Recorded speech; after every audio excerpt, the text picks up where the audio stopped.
Class 11th physics में आज हम यहाँ पर डिस्कस करने वाले हैं और यहाँ पर आज हमने जो टॉपिक लिया है यूनिट कन्वर्जन का है कि to convert a physical quantity from one system of units to another system.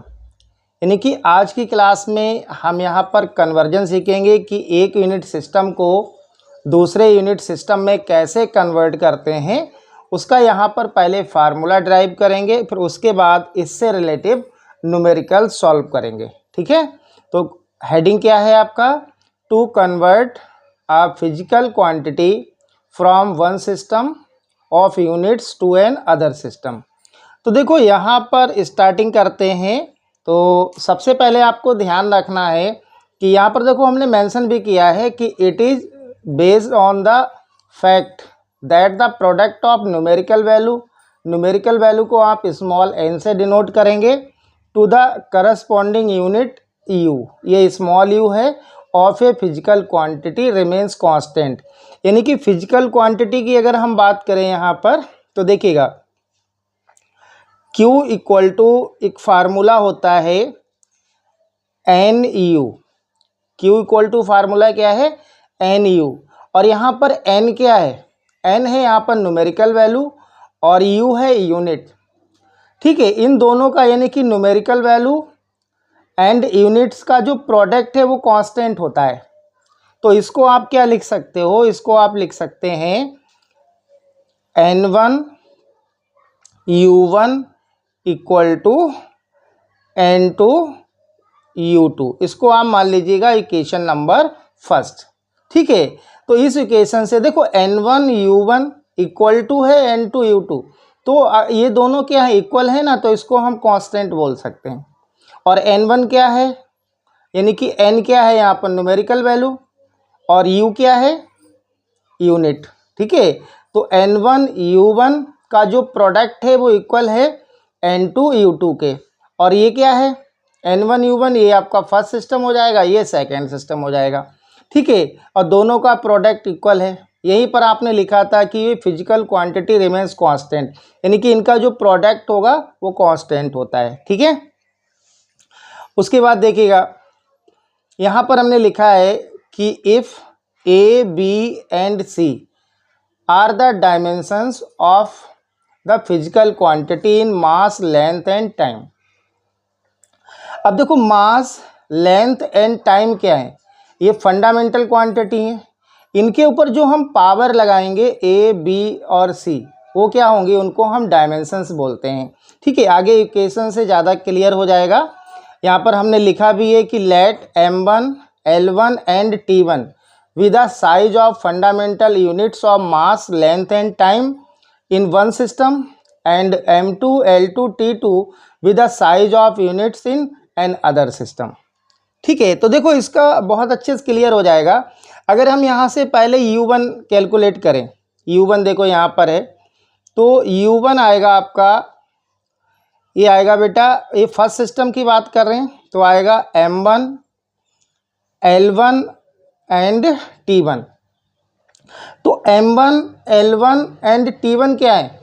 ये फंडामेंटल यूनिट्स हैं मास, लेंथ और टाइम की वन सिस्टम में। और इसकी पावर A मान लीजिएगा आप, इसकी पावर V एंड T की power C। A, B, C क्या है? ये आपकी डायमेंशंस हैं। आपको क्लियर हो रहा होगा, आपने यही तो यहाँ पर मेंशन किया था कि if A, B and C are the dimensions of a physical quantity in mass, length and time. तो A, B, C क्या है? फिजिकल डायमेंशंस हैं मास, लेंथ एंड टाइम की। तो ये फर्स्ट सिस्टम के लिए हमने लिख लिया यहाँ पर U1 इक्वल टू M1 की पावर A, L2 की power V and L1 M1 की पावर A, L1 की पावर V एंड T1 की पावर C। ठीक है, सिमिलरली आप U2 के लिए भी कर सकते हो। तो बेटा U2 के लिए क्या हो जाएगा? U2 क्या है? ये यूनिट है सेकेंड सिस्टम की, तो ये होगा M2, L2 और T2 हो जाएगा। तो इसकी भी पावर क्या होगा? A, B and C। ठीक है। तो फर्स्ट सिस्टम के लिए ये हो जाएगा और सेकेंड सिस्टम के लिए ये हो जाएगा। इस टाइप से आप लिख लेंगे। अब देखो u1 एंड u2 की जो वैल्यू है वो हम इक्वेशन 1 में क्या करेंगे, यहाँ पर पुट कर देंगे। ठीक है। तो देखो ये क्या आ जाएगा, यहाँ से आएगा n1 इक्वल टू,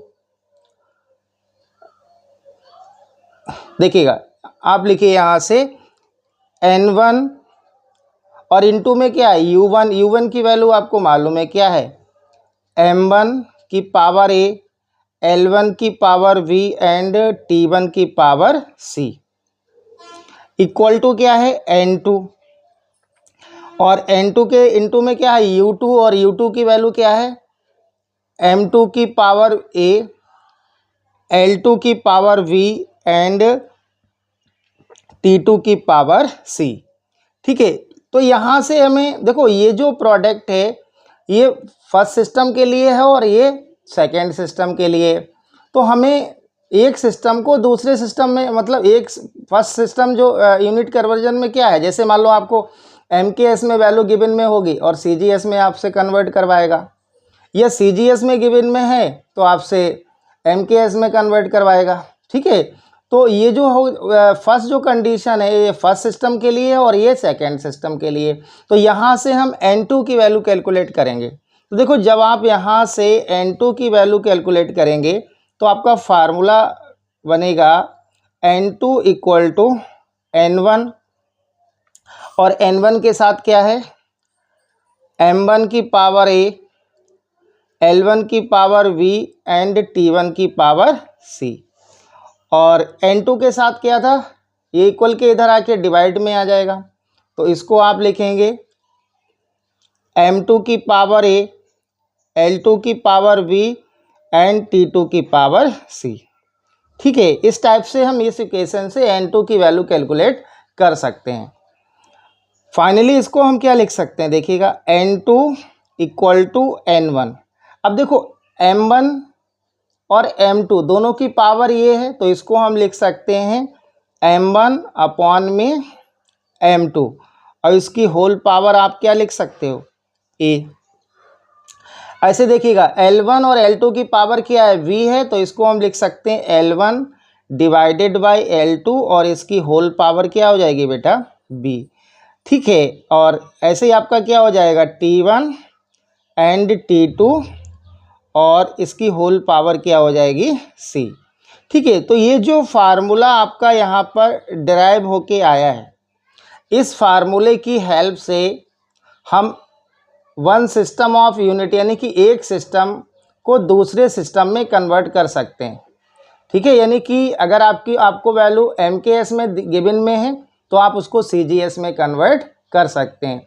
और हेडिंग हमारा क्या था, हेडिंग तो यही था ना कि to convert a physical quantity from one system of unit to another system. ठीक है। तो हम वन सिस्टम ऑफ यूनिट को अदर सिस्टम ऑफ यूनिट में कन्वर्ट कर सकते हैं इस फार्मूले की हेल्प से। तो नेक्स्ट क्लास में हम लोग क्या करेंगे, ये जो हमारा डायमेंशनल एनालिसिस का ये फर्स्ट एप्लीकेशन है। ठीक है। तो इससे रिलेटिव जो आपके न्यूमेरिकल्स बनेंगे उनको हम सॉल्व करेंगे।